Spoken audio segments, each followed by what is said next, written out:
Anak muda saat ini mungkin banyak yang asing dengan sosok predator udara mirip helikopter dengan kecepatan terbang yang bermanuver tajam. Itu karena kehidupan capung sudah diambang kepunahan. Menyebutnya hampir sama dengan kunang-kunang yang hanya dikenal nama tanpa tahu seperti apa wujudnya. Mereka banyak yang hanya mengenal capung melalui layar digital atau ilustrasi di buku-buku lama tanpa pernah merasakan getaran sayap beningnya yang memecah udara sore di depan mata. Sebuah pemandangan yang biasa dilihat oleh anak 80-an ketika capung menjadi instrumen keindahan nan apik di telaga, sungai, dan pelataran rumah menjelang matahari terbenam.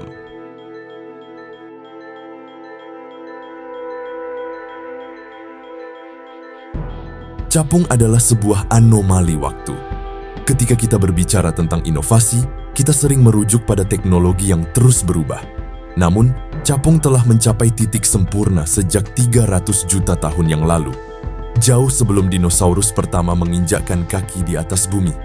Nenek moyang mereka, Meganeura, telah menguasai langit dengan rentang sayap sebesar burung elang. Sementara spesies lain punah karena gagal beradaptasi, capung tetap bertahan dengan desain tubuh yang hampir tidak berubah. Ia adalah kesempurnaan yang tidak membutuhkan revisi. Hanya saja, capung saat ini sudah sulit ditemukan dan mereka berada di bayang-bayang kepunahan. Capung sebenarnya tidak pergi hanya karena mereka menyerah pada waktu. Namun, karena mereka tidak lagi menemukan cermin untuk melihat wajah mereka. Mereka adalah makhluk yang membutuhkan kemurnian, air yang diam tanpa limbah, dan udara yang bersih tanpa jelaga. Ketika kita melihat anak muda hari ini terasa asing dengan sosok capung, itu adalah tanda bahwa habitat mereka seperti rawa-rawa yang tenang, kolam yang jernih, dan sungai yang sehat telah kita ubah menjadi selokan yang mati atau sungai yang sudah tercemari. Kini, capung sedang berada di ambang kepunahan yang sunyi di tengah kota-kota dan bahkan desa. Kita mungkin merasa tidak kehilangan apa-apa, tapi sebenarnya kita sedang kehilangan filter alami dari rantai makanan kita sendiri. Kepunahan capung menjadi cermin dari ketidakmampuan manusia modern untuk hidup dalam keselarasan. Kita seringkali terlalu bangga dengan kemajuan teknologi yang kita ciptakan, namun kita tidak mampu menjaga sebuah makhluk yang telah selamat dari zaman dinosaurus. Jika capung benar-benar lenyap dari pandangan generasi mendatang, kita bukan hanya kehilangan predator udara yang hebat, tapi kita kehilangan kompas moral alam kita. Capung adalah saksi yang jujur. Jika mereka tidak ada di sana, berarti ada yang salah dengan tempat kita tinggal. Kepergian mereka adalah peringatan terakhir sebelum kita sendiri menyadari bahwa dunia yang tidak layak bagi capung pada akhirnya juga akan menjadi dunia yang tidak layak bagi manusia. Secara biologis, capung sangat rentan terhadap polusi air karena siklus hidup mereka yang paling lama dihabiskan sebagai larva atau nimfa di dalam air. Nimfa capung bernapas menggunakan insang internal yang terletak di dalam rektum mereka. Karena mereka menyedot air masuk dan keluar untuk bernapas, setiap polutan kimia atau logam berat di dalam air akan langsung merusak sistem pernapasan mereka. Selain itu, nimfa capung adalah predator puncak di dunia mikroair. Hilangnya serangga air kecil akibat penggunaan pestisida membuat rantai makanan mereka terputus, yang secara otomatis menghentikan pertumbuhan generasi baru capung sebelum mereka sempat melihat langit. Faktor lain yang mempercepat kepunahan capung adalah hilangnya vegetasi riparian atau tanaman di pinggir air. Capung dewasa membutuhkan ranting dan daun spesifik sebagai tempat hinggap untuk mengatur suhu tubuh dan sebagai arena berburu. Beton-beton yang kini melapisi pinggiran sungai menghilangkan tempat mereka untuk beristirahat dan bertelur. Tanpa tanaman air, capung betina tidak memiliki media untuk menusukkan telur-telurnya, sehingga proses reproduksi terhenti secara mekanis.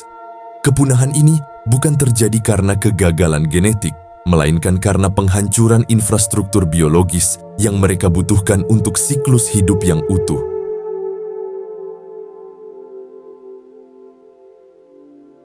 Capung adalah malaikat maut bagi serangga lain yang mengenakan gaun tentara. Di balik sayapnya yang transparan dan berkilauan seperti kaca, tersimpan mesin pembunuh paling efisien di planet Bumi dengan tingkat keberhasilan perburuan mencapai 95%. Sebuah angka yang membuat singa, hiu, bahkan teknologi militer manusia tampak amatir dan lamban.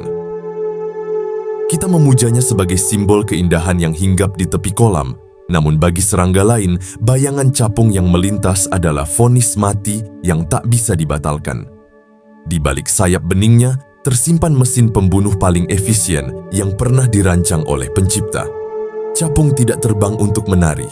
Ia mengudara untuk menguasai ruang dan waktu, mengubah setiap jengkal langit menjadi medan pertempuran di mana ia hampir tidak pernah mencatat kegagalan.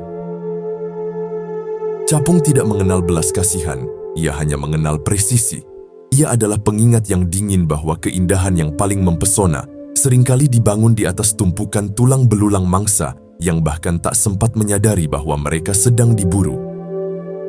Kemampuan capung sebagai mesin pembunuh paling efisien di udara karena dia dibekali dengan teknologi canggih. Sayap yang presisi ditopang oleh ketajaman mata yang menguasai kepalanya. Secara teknis, 4 sayap capung adalah mahakarya aerodinamika yang tidak tertandingi dalam dunia serangga. 4 sayapnya bukan sekadar alat terbang, mereka adalah keajaiban aerodinamika yang bergerak secara independen. Capung bisa berhenti di udara dengan keheningan patung, meluncur mundur, atau menukik tajam dengan kecepatan yang menghancurkan hukum fisika serangga biasa. Berbeda dengan lebah atau kupu-kupu yang sayapnya bergerak secara sinkron, sayap capung digerakkan oleh otot-otot direct flight yang melekat langsung pada pangkal sayap. Hal ini memungkinkan masing-masing dari keempat sayapnya bergerak secara independen dengan frekuensi kepakan sekitar 30 hingga 50 kali per detik. Dengan modulasi sudut serang atau angle of attack yang berbeda pada tiap sayap, capung mampu menciptakan pusaran udara atau vortex yang memberikan gaya angkat luar biasa. Mereka bisa melakukan hovering atau diam di udara dengan stabilitas patung, terbang mundur hingga menukik tajam dengan percepatan mencapai 9 kali percepatan gravitasi atau 9G, sebuah beban gravitasi yang mampu membuat pilot jet tempur manusia pingsan. Struktur sayapnya sendiri terdiri dari jaringan vena yang sangat kompleks, membentuk pola poligon yang disebut microvenation. Di bagian tepi depan sayap terdapat bintik gelap yang disebut pterostigma. Secara mekanis, pterostigma berfungsi sebagai pemberat penyeimbang yang mencegah terjadinya getaran destruktif, flutter, saat terbang pada kecepatan tinggi. Di balik keanggunan terbangnya, ada struktur kerangka luar yang keras namun ringan. Ia adalah ksatria yang mengenakan zirah warna-warni, bukan untuk parade, melainkan untuk perang. Setiap warna metalik yang berkilau di tubuhnya adalah hasil dari struktur nano yang membiaskan cahaya, sebuah keindahan yang tidak berasal dari pigmen, melainkan dari cara ia berinteraksi dengan matahari. Bagi capung, sayap-sayap ini adalah simbol dari kebebasan yang terkendali.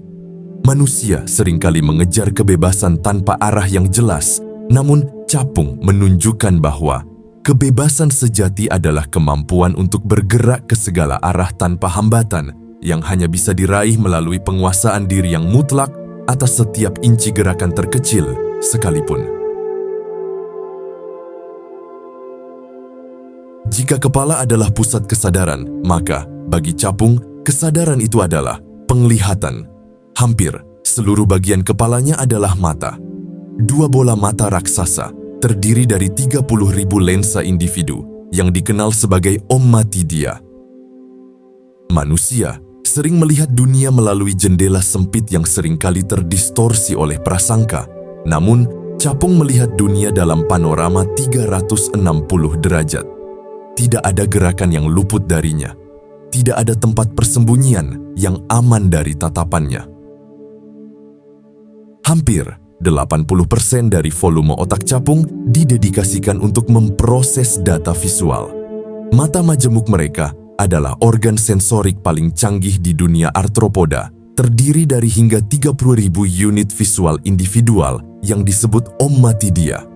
Setiap ommatidium menangkap cahaya dari sudut yang sedikit berbeda, memberikan pandangan panorama 360 derajat tanpa blind spot. Dengan instrumen itu, capung dapat mendeteksi gerakan mangsa sekecil apapun dari jarak 10 meter dalam kondisi cahaya yang ekstrim. Lebih luar biasa lagi, penglihatan mereka mampu menangkap hingga 200 gambar per detik, yang berarti mereka melihat dunia dalam gerakan lambat atau slow motion dibandingkan manusia yang hanya mampu memproses 60 gambar per detik. Kemampuan visual ini kemudian dipadukan dengan neuron saraf khusus yang disebut Target Selective Descending Neurons. Dengan neuron ini memungkinkan capung untuk melakukan kalkulasi intersepsi, alih-alih sekadar mengejar. Mereka tidak terbang ke arah posisi mangsa saat itu, melainkan memprediksi titik pertemuan di masa selanjutnya berdasarkan kecepatan dan trajektori mangsa. Dengan tingkat keberhasilan perburuan mencapai 90%, capung adalah predator paling efisien di bumi. Ini menjadi pelajaran tentang ketepatan arah fokus, bahwa visi yang luas tanpa kemampuan untuk membedah detail dan memprediksi arah hanya akan berakhir sebagai pengamatan yang sia-sia. Keberhasilan bukan tentang seberapa cepat kita mengejar, tapi seberapa akurat kita memposisikan diri di titik takdir yang tepat. Ini adalah bentuk kewaspadaan yang mengerikan. Secara filosofis, mata capung adalah sindiran tajam bagi manusia yang memiliki mata sempurna, namun seringkali buta terhadap kebenaran yang ada di depan hidungnya sendiri. Kita seringkali melihat hanya apa yang ingin kita lihat, sementara capung dipaksa oleh alam untuk melihat segalanya. Ia tidak bisa berpaling. Ia harus menerima setiap detail realitas, baik itu keindahan bunga yang mekar maupun ancaman burung pemangsa yang datang dari arah belakang. Data biologis menunjukkan bahwa otak capung memproses informasi visual dengan kecepatan yang jauh melampaui kemampuan manusia. Baginya, gerakan kita yang paling cepat sekalipun tampak seperti adegan slow motion yang membosankan. Disinilah letak superioritasnya. Ia tidak hanya melihat ruang, ia menguasai waktu. Ia memprediksi masa depan dalam hitungan milidetik. Ia tidak terbang ke arah di mana mangsanya berada sekarang, melainkan ke arah di mana mangsanya akan berada dalam sedetik kemudian. Ini adalah soal visi. Capung mengajarkan bahwa untuk memenangkan pertempuran hidup, kita tidak hanya butuh kecepatan tangan, tapi kejelasan visi. Kita harus mampu membedakan antara kebisingan dan sinyal. Di dunia yang penuh dengan distraksi, capung tetap fokus pada satu titik, satu target, di tengah ribuan informasi visual yang masuk ke matanya. Ia adalah manifestasi dari konsentrasi yang dingin. Di balik matanya yang berkilau seperti permata, tidak ada kebencian, tidak ada amarah, hanya perhitungan matematika murni untuk sebuah keberhasilan yang mutlak. Sebelum ia menjadi permata yang terbang di bawah sinar matahari, capung adalah monster yang merayap di dalam kegelapan lumpur. Kita seringkali terpesona oleh hasil akhir, oleh sayap yang berkilau, tanpa mau tahu bahwa ia telah menghabiskan 90% usianya dalam wujud yang menjijikkan bernama naiad atau nimfa. Di bawah permukaan air yang tenang, ia adalah teror bagi kecebong dan ikan kecil. Ia tidak memiliki keanggunan. Ia adalah mesin pemakan yang brutal. Data biologis mengungkap senjata rahasianya, sebuah rahang bawah yang disebut labium atau masker. Senjata ini bisa meluncur keluar dengan kecepatan kilat, menangkap mangsa, dan menariknya masuk ke dalam mulut yang tak pernah kenyang. Lebih ganjil lagi, ia bernapas melalui duburnya, yang juga berfungsi sebagai mesin jet darurat, menyemprotkan air dengan kuat untuk melesat di dalam air. Fase nayat capung adalah cermin dari proses yang berdarah. Kita semua memiliki masa lalu yang gelap, masa-masa di mana kita harus bergelut di dalam lumpur kesusahan, bersikap keras, bahkan mungkin menjadi monster hanya untuk sekadar bertahan hidup. Capung mengajarkan bahwa tidak ada keindahan yang instan.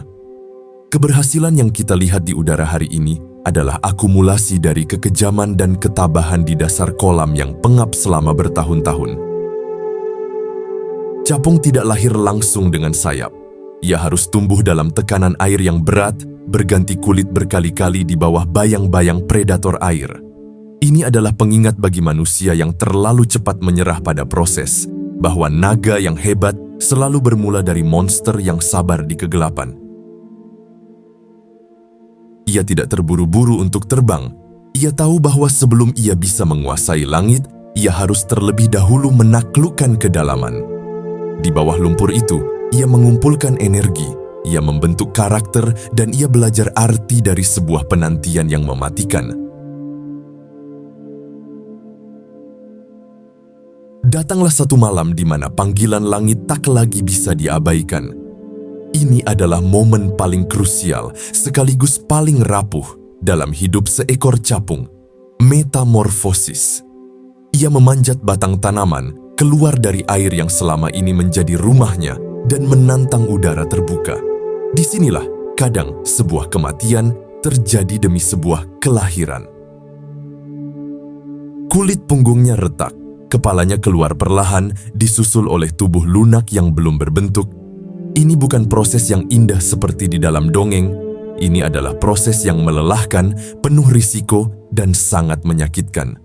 Ia harus memompa cairan tubuhnya sendiri ke dalam pembuluh sayap yang masih mengerut dan basah.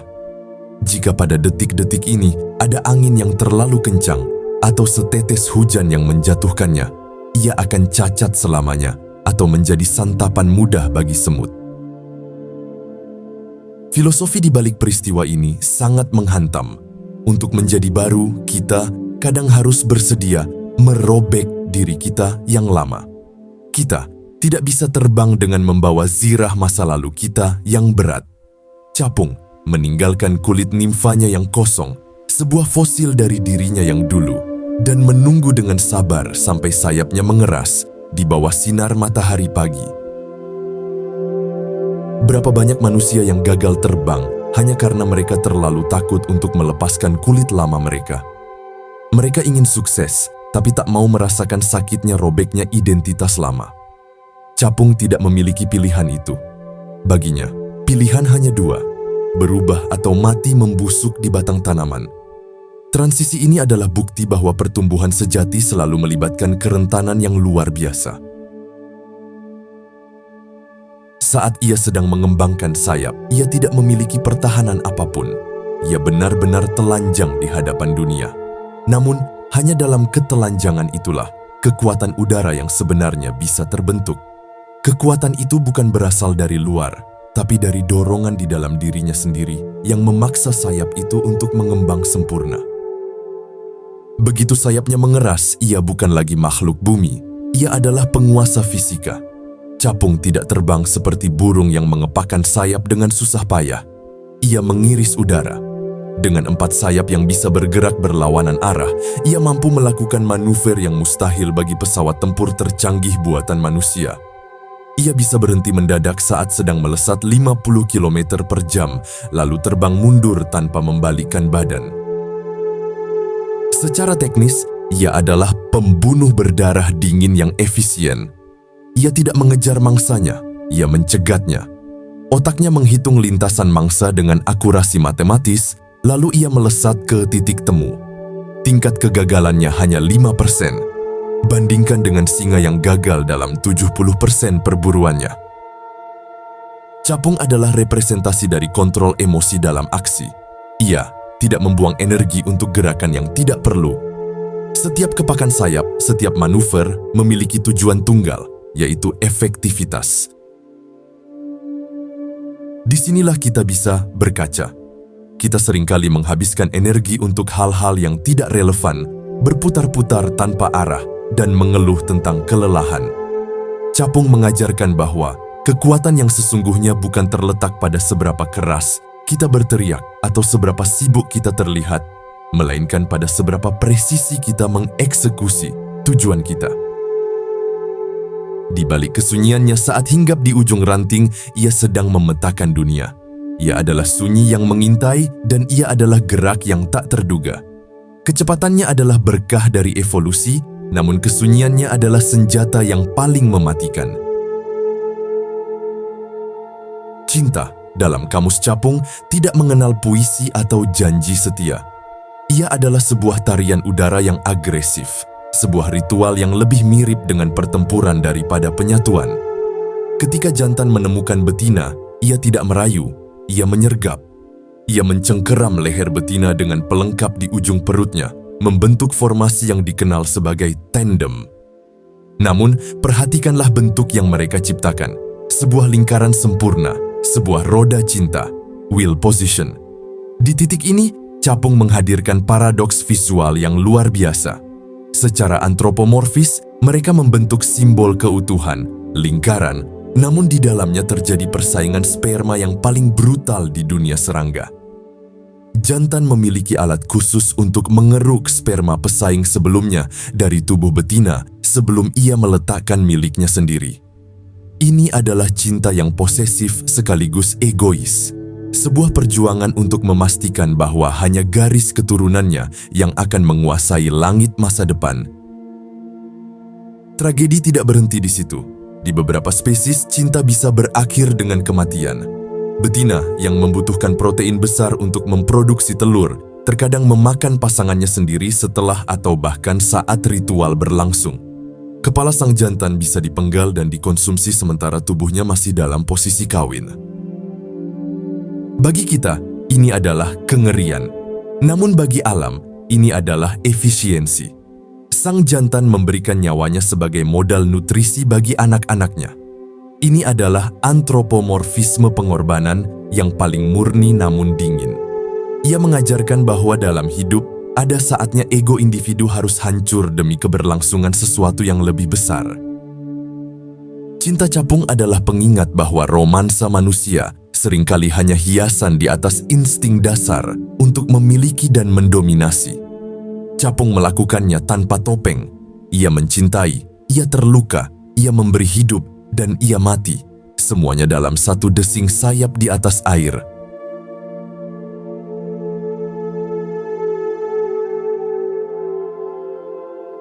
Capung adalah detektor kebohongan organik yang paling jujur. Mereka adalah makhluk sensitif yang tidak bisa mentoleransi kepalsuan lingkungan. Keberadaan mereka di sebuah wilayah adalah sertifikat kesehatan bagi ekosistem tersebut.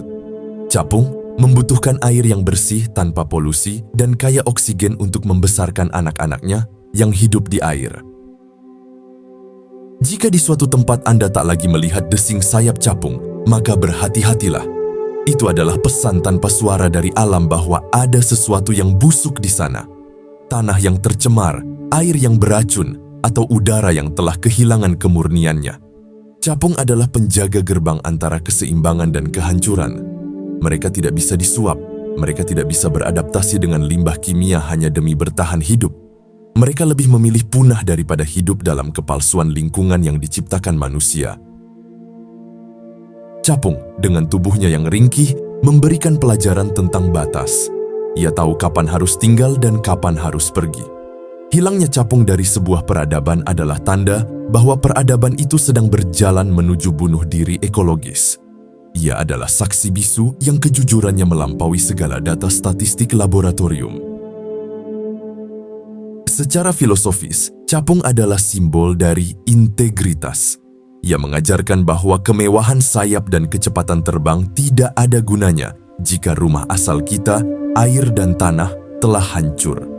Kita, manusia, seringkali merasa hebat karena bisa membangun gedung tinggi dan terbang dengan mesin, namun kita kehilangan sensitivitas terhadap kerusakan lingkungan yang kita tinggalkan.